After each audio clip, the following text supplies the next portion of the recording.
네, 안녕하세요. 영어의사 이상일입니다. 네, 사관학교 1차 시험이 100일 남짓 다가왔죠. 그쵸? 그래서 이번 시간에는 그 100일 남짓 다가온 사관학교 1차 시험을 준비하기 위해서 무엇이 중요하고 또 우리가 어떤 방향성에서 사관학교 1차 시험의 영어를 준비해야 할지 같이 한번 정확하게 분석해 보도록 하겠습니다.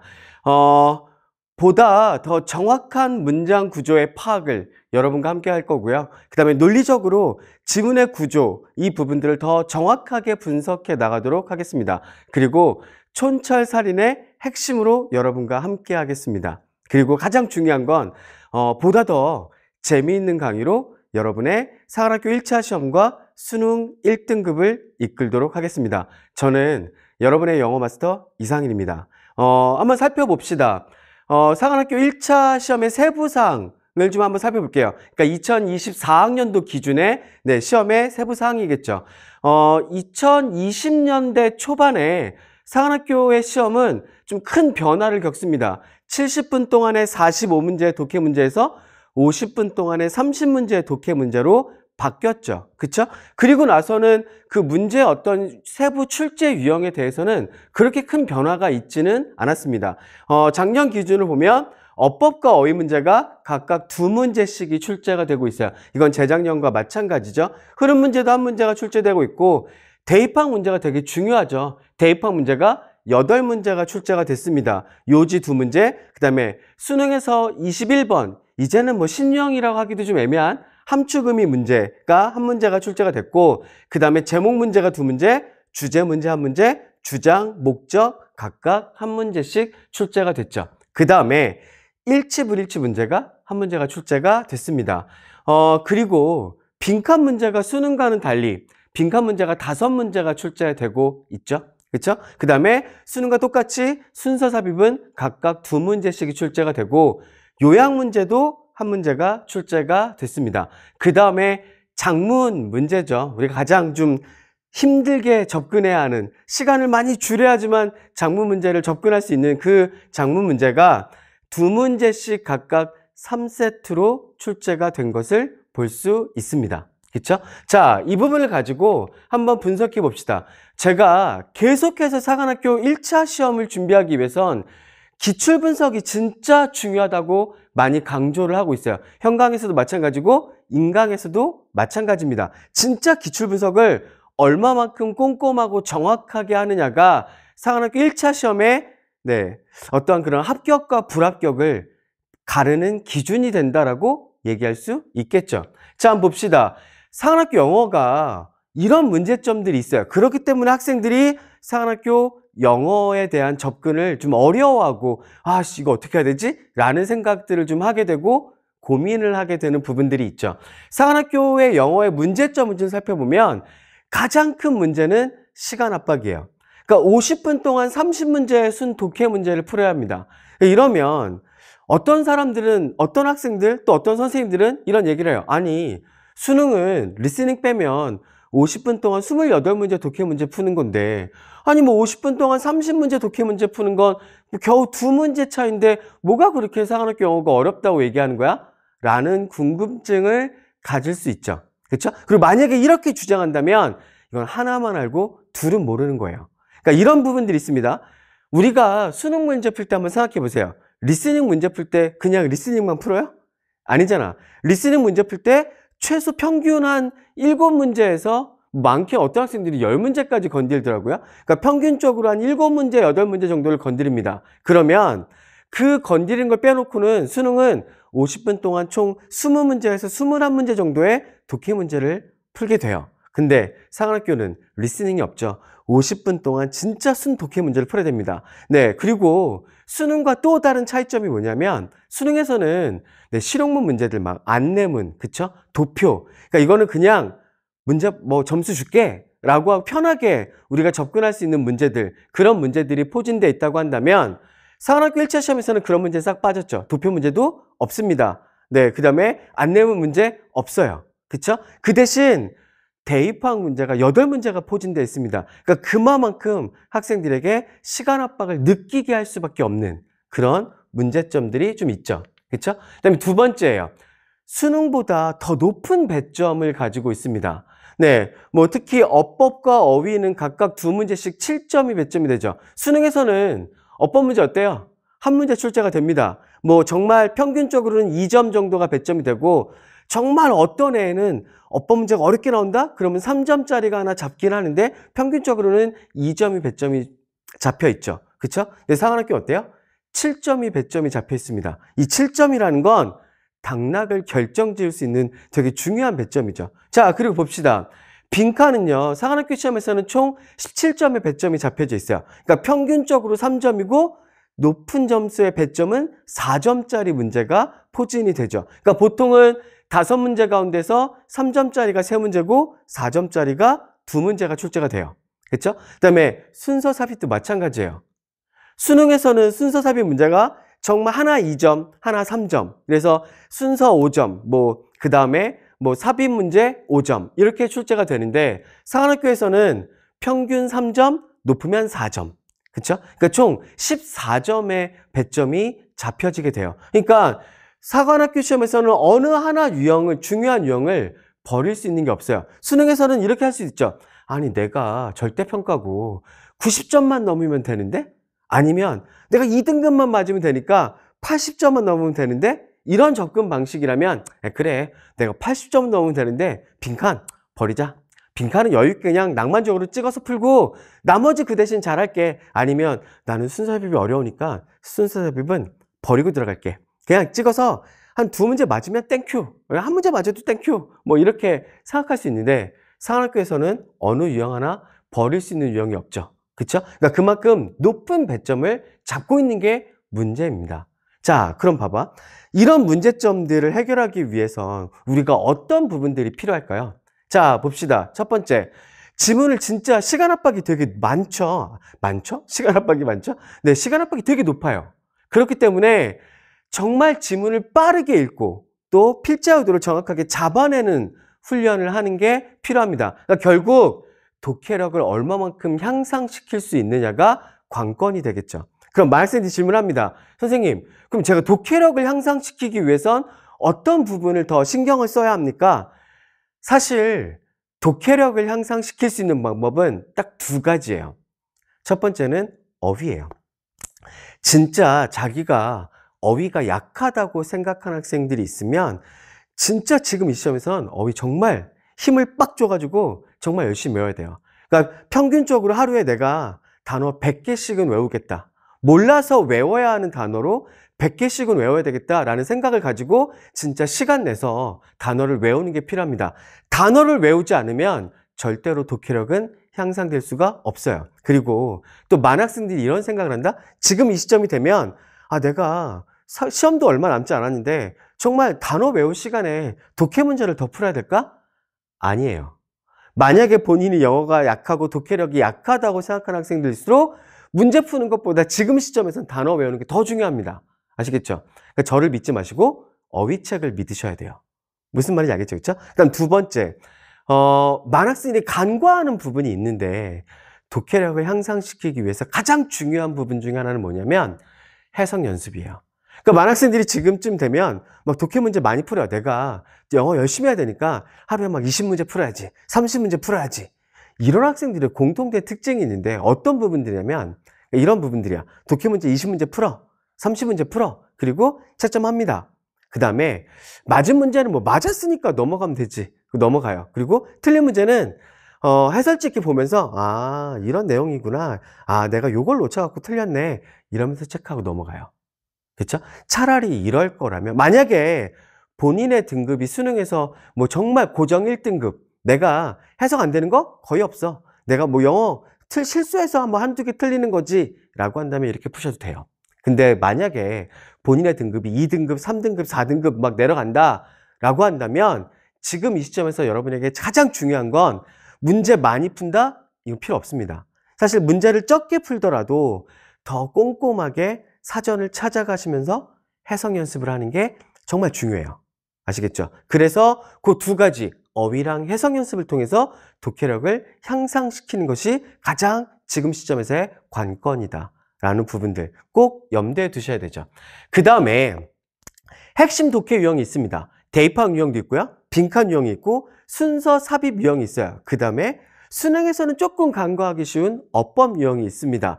요 핵심 유형에 대한 논리적 접근 방식을 정확하게 체화하시는 게 필요해요. 아시겠죠? 그러니까 예를 들어서 빈칸은 이런 부분들을 정확하게 좀 잡고 접근 방식을 잡고 들어가야 된다. 순서 삽입은 이런 논리를 채워야 된다. 이 부분들이 분명히 있습니다. 이 부분들을 정확하게 채워하는 게 필요하다. 아시겠죠? 그렇죠? 이 부분들은 명심하셔야 됩니다. 그 다음에 정말 중요한 부분들이죠. 시간 압박이 있으니까 이 부분의 연장선상이 될 수 있을 텐데 어떤 게 필요하냐면 문제 푸는 시간은 줄여야 돼요.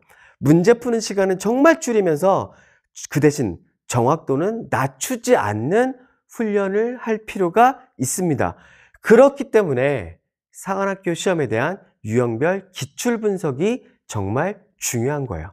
자, 봅시다. 우리는 사관학교의 유형별 기출 분석, 사관 전략이라는 강의, 제 강의를 통해서 우리는 어떤 부분들을 공부하고 정리하고 훈련할 거냐면 사관학교 시험은요, 수능과 정말 유형은 똑같습니다. 문제 출제 어떤 흐름도 비슷합니다. 근데 단 하나의 차이점이 있어요. 어떤 차이점이 있냐면 사관학교 시험 생각해봐. 출제진들도 알아요.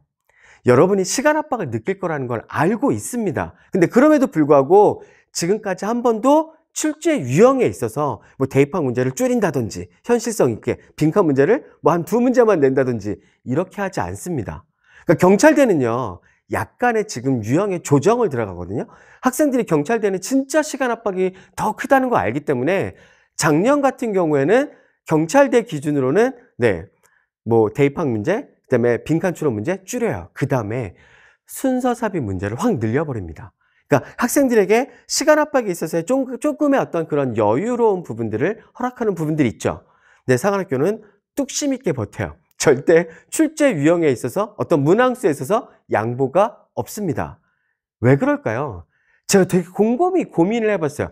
왜 사관학교 출제진들은 학생들이 이런 부분들의 어려움을 알면서 왜 출제 유형에 있어서의 변화를 주지 않는 걸까라는 거를 되게 많이 고민을 해봤는데 그때마다 제가 내리는 그 결론은 이런 부분이에요.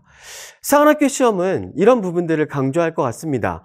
그러니까 사관학교에 입학을 하면 정예 장교로서 양성을 해야 돼요. 사관학교는 그렇죠. 사관학교의 가장 큰 목적이 그런 부분들일 테니까. 그럼 그 관점에서 보자면 사관학교의 어떤 육군, 공군, 해군, 또 국간사의 장교들도 마찬가지입니다. 군인에 있어서의 장교주의 어떤 필요한 덕목 가운데 가장 중요한 부분이 뭘까를 고민한다면 제가 생각하기에는 냉철하고 가장 정확한 판단력일 거예요. 그렇죠? 왜냐하면 장교들의 판단력에 따라서 사병들, 일반 병사들의 목숨이 달려 있을 테니까 전쟁 시에는 그렇죠?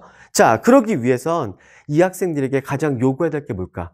빠른 시간 내에 상황을 정확하게 판단해서 어떤 그런 내릴 수 있는 정확한 어떠한 그런 뭐 어떤 이런 부분들이 있겠죠, 그렇죠? 갑자기 말이 잠깐 안 나왔어. 단어가 하나가 생각이 안 났어. 그러니까 정확한 판단력이 필요할 거라고 그런 부분들을 학생들에게 요구하는 것이 아닐까. 그래서 지문 진짜 빨리 읽고 정확하게 필자도 잡아내. 이런 부분들을 강조하는 것이 아닐까 싶어요. 그러면 이 부분에 맞춰서 우리도 이 부분들을 훈련해야 되겠죠. 그쵸? 맞아? 그러니까 사관학교 시험은 유형마다 약간의 수능과는 다른 결이 있습니다. 지문의 흐름에. 이걸 저는 뭐라고 얘기하냐면 사관학교 시험은 진짜 단순하다. 흐름은. 수능과는 좀 다르다. 이런 부분들이 있어요. 그래서 우리는 사관학교 시험에 있어서 유형별로 기출들을 분석할 겁니다. 최근 한 7, 8개년 유의미한 어떠한 그런 기출들 7, 8개년을 유형별로 좀 분석을 할 거예요. 그리고 나서 이 분석된 방향성을 기초로 봐봐. 사관학교 이 유형은 이런 부분에 이런 흐름들로 출제가 되고 있지. 그러니까 우리는 이 흐름에 맞춰서 이렇게 접근하자. 이렇게 접근하면 문제 푸는 시간은 줄일 수 있을 거야. 그러면서 정확도는 떨어뜨리지 않게 되겠지라는 이 부분들을 고민하게 될 겁니다. 그렇죠? 그리고 이 부분들의 접근 전략들을 우리가 체화하게 될 거예요. 그래서 사관학교에서는 기출 분석, 유형별 기출 분석이 진짜 중요하다. 아시겠죠? 그렇죠? 자, 그다음 봅시다. 그러면 그 유형별 기출 분석을 하기 위해서 지금 우리가 12월부터 시작해서 4월까지 우리가 어떤 부분들을 공부했느냐, 우리 정말 힘들게 달려왔죠. 그렇죠? 문장의 구조론과 문장의 유형론, 이 부분들을 통해서 문법과 구문을 같이 잡았습니다. 그 다음에 전치사의 강의를 통해서 우리가 어떤 전치사가 갖고 있는 특징들, 추상적 개념, 이런 부분들을 통해서 정확하게 문장들을 해석할 수 있는 훈련, 이 세 가지를 통해서 문장들을 정확하게 해석할 수 있는 훈련을 했죠. 그 다음에 이걸 바탕으로 우리가 지문들을 분석하고 어떤 유형별의 접근 전략을 세웠습니다. 그렇죠? 평가원 기준에 어떤 영어 지문의 논리 구조, 그다음에 빈칸 추론, 그다음에 순서 삽입, 이 부분들에 있어서의 가장 정확하고 논리적인 접근 전략을 4월 말까지 우리는 체화를 해야 돼요. 왜냐하면 이 부분들을 바탕으로 우리가 5월 달에는 뭘 하게 될 거냐면 이 부분들을 바탕으로 사관학교 또 어떤 그 사관학교의 유형별 접근 전략을 세우게 될 겁니다. 수능 레벨의 독해 실력을 잡아놓는 게 필요해요. 그렇지 않으면 우리의 접근 전략은 뭐야, 왜 이렇게 접근해? 이거는 찍기 아니야? 뭐 이런 생각을 할 수가 있을 겁니다. 근데 우리가 수능 레벨의 독해 실력을 잡고 어떤 수능 레벨의 독해 접근 전략, 지문의 구조, 이런 부분들을 정확하게 잡아놓는다면 그래, 사관학교 시험에선 이 유형은 이런 흐름의 특징을 갖고 있으니 이렇게 접근해도 논리적으로 맞겠네? 라는 부분들을 체화할 수 있겠죠.